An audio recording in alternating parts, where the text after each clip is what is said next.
반갑습니다. 한국사를 사랑하는 대한민국 국민 여러분. 저는 한국사 대표 강사 나영환 선생입니다. 오늘 여러분들에게 소개할 신작 창극 작품은 난세 영웅보다는 아비란 이름으로 살리라. 신작 창극 아비 방연에 대한 이야기입니다.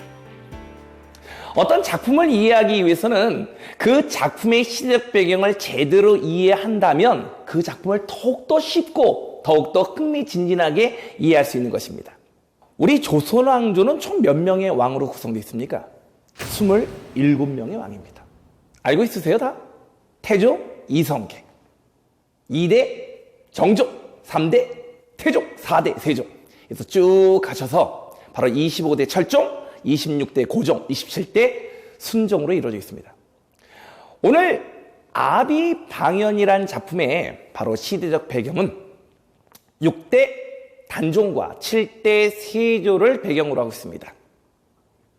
우리 역사 속에서 항상 비운의 왕자, 비운의 왕으로 그려져 있는 바로 6대 단종에 대한 이야기가 오늘의 가장 포커스에 해당되는 배경입니다. 우리가 이런 얘기를 많이 하죠. 천륜이라는 얘기. 천륜이란 건 뭡니까? 아버지와 아들, 부모와 자식 간의 관계를 천륜이라고 말합니다. 그런 천륜의 어떤 은혜를 전혀 받지 못하는 비운의 왕, 단종. 우리나라의 가장 위대한 임금은 누굽니까? 나는 조선의 4대 임금 이도다. 바로 세종대왕이십니다. 세종대왕은 실질적으로 문에도 굉장히 능통하셨고요. 그리고 상당히 호전적인 인물이셨고, 그리고 상당히 문학과 예술 작품에서도 정말로 다양한 재능을 가지신 분이었습니다. 이런 세종대왕의 판박이라 불릴 수 있는 세종대왕의 가장 영특한 브레인을 이어받은 첫째 임금 문종. 바로 세종대왕의 가장 호전적이고 이런 강력한 어떤 무를 닮은 둘째 수양대군, 그리고 세종대왕의 문학적 재능을 이어받은 안평대군을 먼저 소개해봅니다. 하지만 문종은 우리나라 왕 중에서 세자 시절을 가장 오랫동안 지내셨던 분이셨습니다. 재기하면 거의 30년이었어요. 그러다 보니까 너무 힘을 많이 뺐다고 하나요?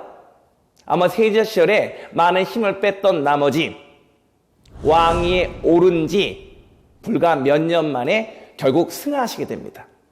자신이 몸이 굉장히 병약하다는 걸 알았었던 문종은 자신의 아들이 걱정될 수밖에 없어요. 왜냐하면요, 보통 자신의 몸이 약하면 어머니라도 살아있어야 하는데 어머니였던 현덕 왕후께서는 바로 문종을 낳으신 지 하루 만에 돌아가시게 됩니다. 할아버지도 없고 할머니도 없고 어머니도 없고 이제 자신마저 죽게 되면 내 아들을 누가 돌보겠는가? 그러나 더욱더 이 아들을 걱정스럽게 했던 것은 자신의 동생, 굉장히 야심만만했던 인물이었던 수양대군이었습니다. 수양은 항상 이렇게 되뇌었습니다.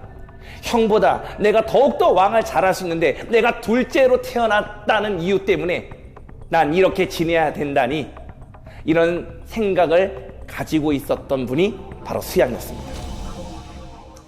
자신이 죽고 나면 이 어린 단종을 자신의 동생이 위협할 거라는 걸 너무나도 잘 알았던 문종께서는 그 당시 자신을 보필했던 신하였던 영의정 황보인대감, 우의정 김종서 대감을 불러다 바로 어린 단종에게 말합니다.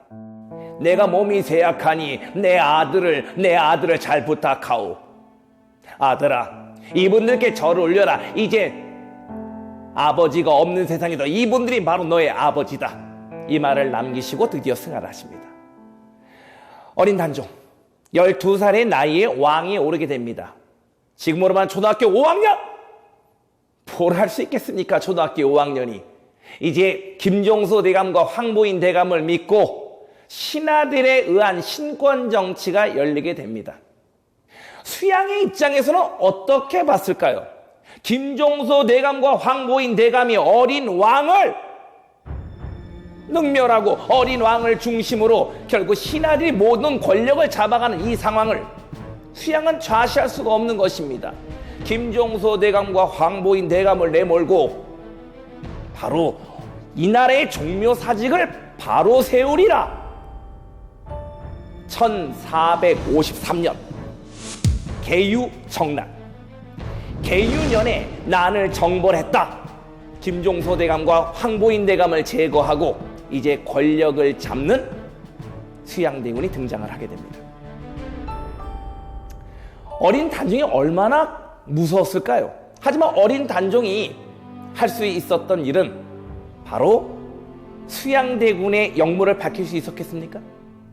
안평대군과 김종서 대감이 역무를 꾸몄는지 안 꾸몄는지도 밝혀낼 수가 없었어요. 결국 할 수 있었던 일은 자신의 숙부 수양대군에게 정난공신, 난을 정벌했다는 공신이라는 그런 자기를 내리는 일에는 아무것도 할 수가 없었습니다. 이제 자신의 최측근 참모였던 한명회와 함께 결국에는 자신의 조카였던 어린 단종을 강원도 영월로 유배를 보내게 됩니다. 그리고 얼마 가지 못해 결국 자신의 조카였던 단종을 사사합니다. 물론 수양이 자신의 조카를 그렇게 죽이려는 마음이 있었는지 없었는지는 몰라요. 하지만 최측근 한명회는 이렇게 얘기했을 겁니다. 훗날 불씨를 남겨둬서는 아니 됩니다. 사사로운 정에 이끌려 위대한 계획을 저버려서는 안 됩니다. 아마 그런 마음으로 단종을 죽였을지도 모릅니다. 자, 이렇게 세조가 정권을 잡고 난 뒤 바로 세종과 문종 당시에 가장 많은 총애를 받았던 바로 집현전 학사들의 거센 반발에 부딪히게 돼요. 집현전. 현명한 자들을 모으는 유교적 지식인들의 바로 결집장소 집현전 학자들은 당신은 대군이 아니시옵니까? 대군이 어찌하여 이 나라의 정권을 우지하지 않나 말씀하시옵니까? 단종을 다시 복위시키려는 그런 운동을 전개합니다. 이 사육신이죠. 지금도 노량진 동작구에 가면은 바로 사육신묘가 있습니다. 6명의 신하를 죽음에 몰게 됩니다. 이렇게 단종을 유배 보내고 단종을 사사시켰던 그 현장에 바로 오늘 신작 창극 아비방연, 왕방연이란 인물이 그 현장에 존재하게 됩니다. 왕방연. 그는 왜 바로 단종을 죽이는데, 단종을 유배 보는데 가담할 수밖에 없었을까요? 왕방연은 왕에게 충성을 맹세한 충신 중에 충신이었습니다. 이 난세 속에서 자신이 모시고 있었던 주군이 쫓겨난 상황 속에서 관직을 버려두고 초야에 묻히기를 원했던 사람이었습니다. 관직은 뭐였습니까? 의금부도사. 이 나라의 왕권 강화의 가장 핵심 기구였던 의금부의 총책임자를 맡았던 인물이었습니다. 자신의 손으로 왕을 강원도 영월로 유배 보내는 자신의 마음이 어땠겠습니까?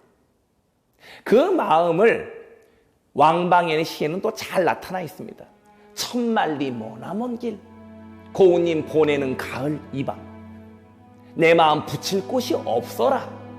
말에서 내려 강가에 서니 흐르는 강물도 내 마음도 같더라. 지금도 강원도 영월에는 왕방연의 시가 있다고 합니다.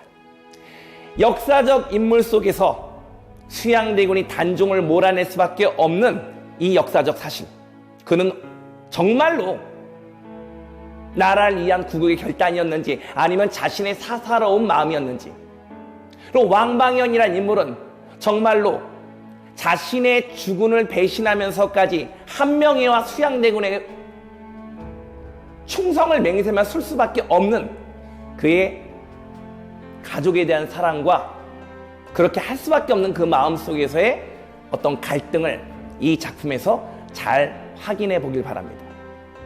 자식이냐, 주군이냐 위태로운 길에 선 그의 애절한 노래, 국립창극단의 신작 아비 방현이 상상의 옷을 입고 여러분을 만나러 옵니다. 여러분께서 한번 그 작품 속으로 제대로 들어가서 감상해 보시기 바랍니다.